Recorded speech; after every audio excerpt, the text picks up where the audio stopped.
kata Syekh Faqih Jalaluddin, sebab hakim hari ini banyak yang jahil. Pun yang jahil, yang bodoh. Apa yang bodoh? Yang enggak faham hukum kehakiman. Apanya yang enggak faham hukum kehakiman? Tentang Al-Quran dan hadis. Ni nunggu, lu jelaskan Pak Ron. Kitanya orang Islam. Kitanya orang Islam. Kemudian kitanya menjadi hakim. Yang wajib mengfaham Quran dengan hadis Nabi. Kecuali Kristian lah. Menyawa Kristian dia ke hakimnya hum terserah.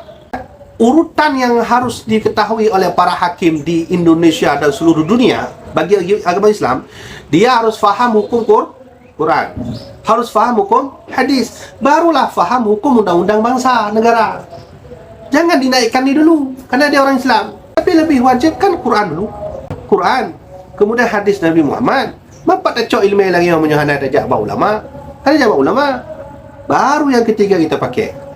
Allah tahu bagaimana cara membenarkan orang yang sedang rusak.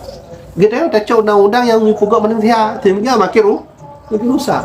Ya, maka oleh kerana itu pesan dari Syekh Faqih Jalaluddin, belajarlah para hakim-hakim di Aceh itu kepada ulama.